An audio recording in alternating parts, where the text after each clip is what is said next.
struggling because your passing lanes are clogged. That usually happens when you're throwing the ball underneath. People start to press up on you. Push them deep. Find some space and open things up again. Being aggressive there, I think, will pay off for them. Two big plays in succession. Not sure this D knows what hit him, but now they got to get ready. It's 1st and goal. Osweiler, and incomplete. He dropped it in the end zone. They may be snapping the ball near the goal line, but all you're thinking defensively, keep them out of the end zone. Force the incompletion, force them into going for 3, and not giving up 6. Here's Osweiler to throw. Under a heavy rush, and down he goes. The amount of sacks that they've absorbed in this game is absolutely extraordinary. Let's just face it. This offensive line, flat out, cannot handle this pass rush. It's been demonstrated time and time again. Osweiler. Oh, it's a screen pass. It's complete. And he is into the end zone for a Denver touchdown. Devontae Booker, a 16-yard touchdown. And the Broncos get a bit closer. That's the score you felt they had to have here in the 3rd quarter to get back in this game. And you know that there was an emphasis on their side. Hey, we know this. We know where we are.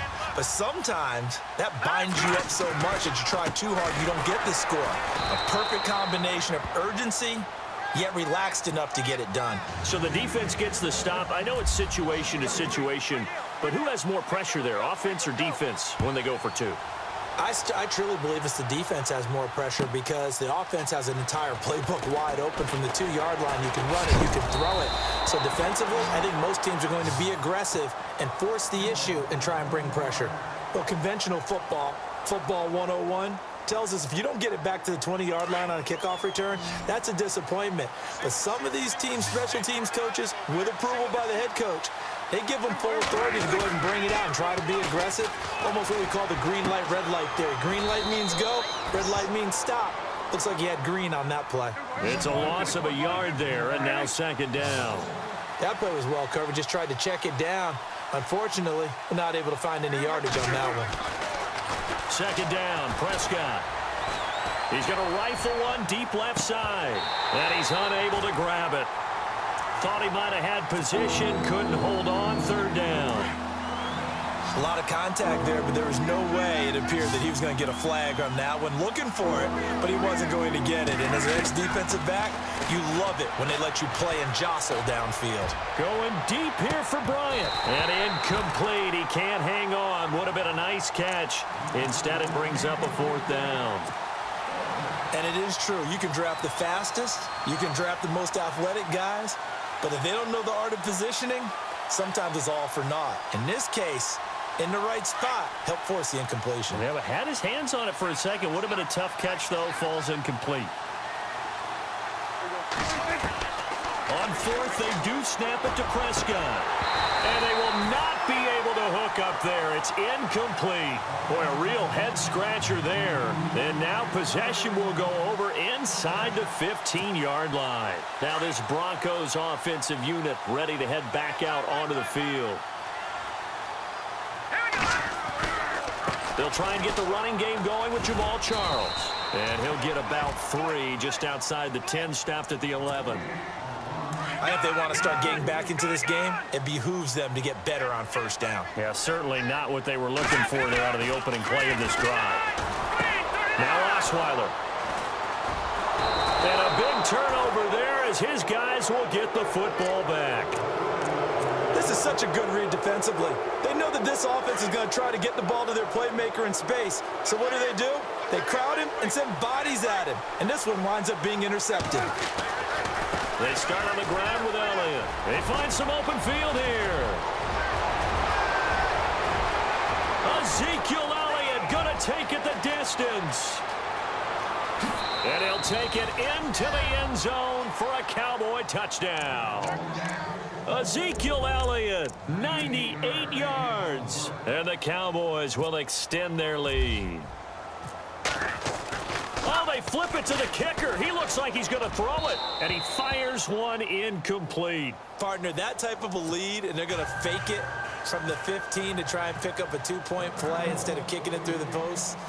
Come on, man. Put that in mothballs. Come on. Come on. Don't do that. Put that in mothballs? Yeah, preserve that for it. That's an ancient relic, faking it. understand. You want to rub it in a little. You fake it when you snapped it from the 3. But from the 15, mothball that bad boy, just like my grandmother had. Yeah, in her attic, the stuff she used to preserve. Did the same. It smelled terrible.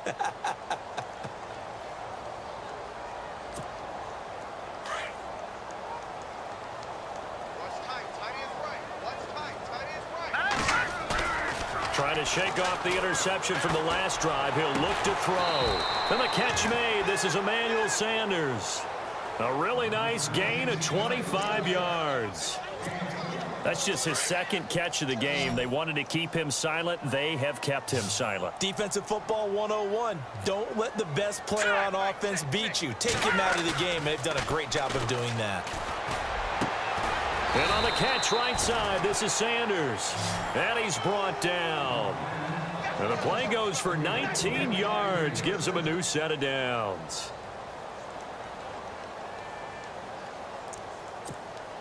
Offense comes to the line now, 1st and 10. Watch time, watch time.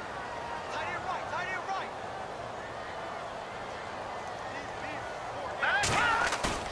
Now a play fake here on 1st down.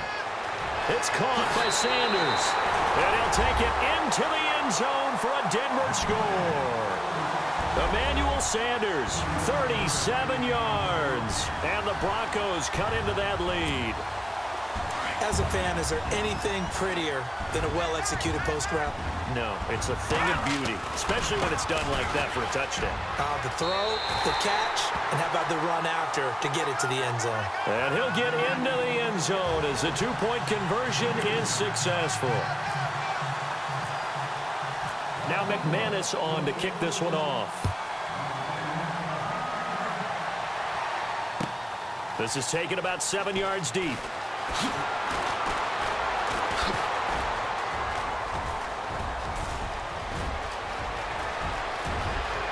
He's got a convoy, and he might be gone.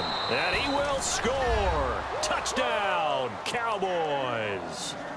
A great play there with what will be called a 107-yard return. And the Cowboys will add on to their lead.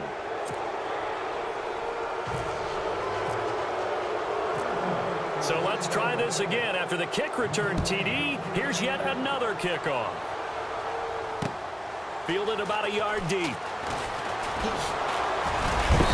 And he'll be brought down at the 23, make it the 24-yard line. Here's the Denver offense now as they get set to take over here. And they're hoping to capture some of that magic they had last time out when they were able to put together a scoring drive. But they're still down here, Charles.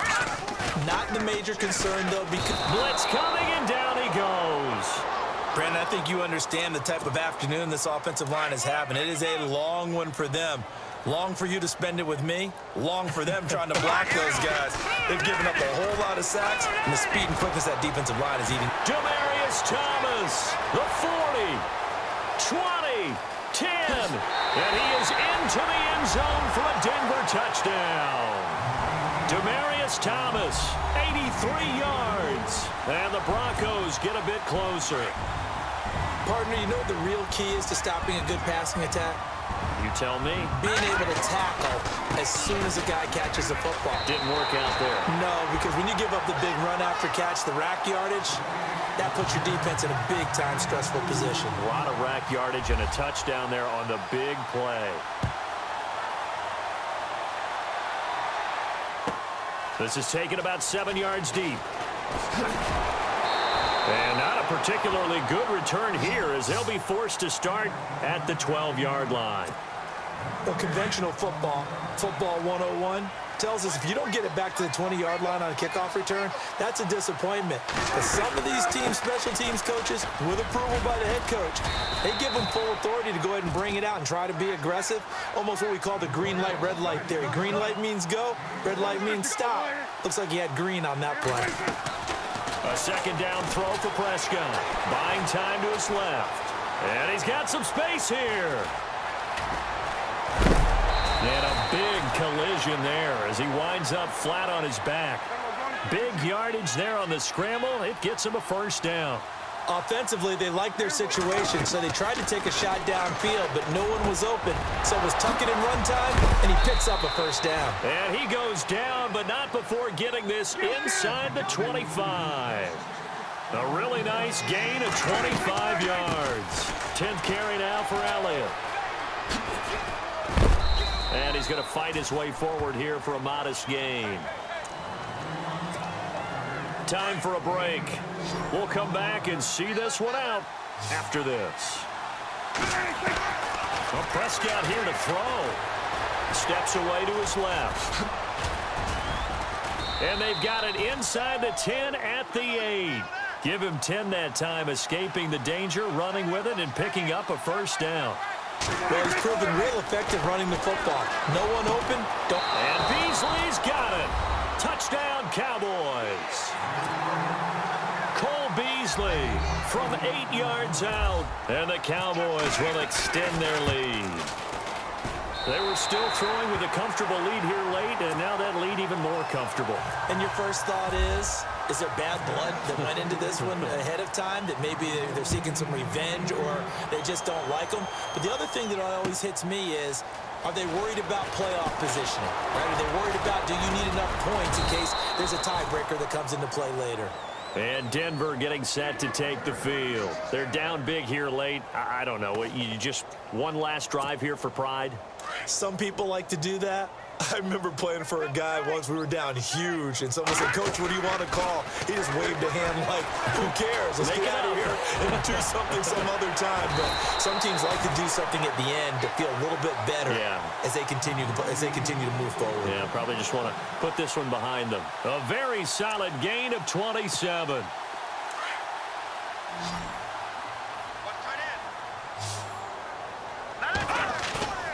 On first down, Osweiler. And no escaping this time as he'll go down. They got him for a sack. Now before this second down play, we'll get whistles and a timeout as they'll talk things over prior to this upcoming second down play. On second down, Osweiler. Well, that's complete to Sanders. And they're able to get this one down to the 25. That one goes for 24 yards. And with that last play, he's now up over that 300-yard mark. And in today's NFL, it almost feels routine. Looking for Green, and it's intercepted. Picked off by Jordan Lewis. And he returns it here to his own 18-yard line. Both defenses have had their struggles, but they've been good enough to get them this lead, and another nice play there to help preserve the lead. It's been a game of punch-counter-punch, hasn't it? All throughout. But this time, the big swing was taken, and it didn't land. Nice play by them on defense. And he'll take this one up to about the 23. Give him 5 on the carry there, and it'll be second down. Partner, I think from our experience together, we have learned that most offensive coordinators are going to tell you, if I'm going to run the football on first down. They've got his man complete. Room here to run. And all the way down to the 24-yard line. A big play here for Dallas. 53 yards. Throwing here, Prescott. He's going to let it go deep for the end zone. Incomplete, and we're down to 8 seconds now. He was looking for Terrence Williams that time, and that'll bring up second down.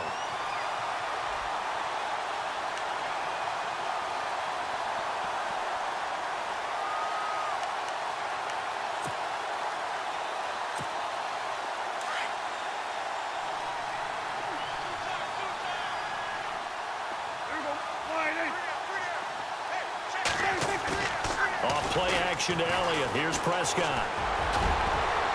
And he almost intercepted it. They haven't picked a ball off yet. That probably should have been their first. And it's third down now. This offense was on the move. Now 2 straight incompletions have them looking at 3rd and 10. Now Prescott going for it all. And this is going to be intercepted. Picked off by the free safety, Darian Stewart. And that will write a finish to this ball game. Charles, we saw a lot of points go up in this one. Certainly defensively, Stuff that they can look at on film, don't you think? No doubt about it. And they've got to go back and check where the errors are, how they're going to fix them, and continue to get better at what they do. But they also need a little adjustment.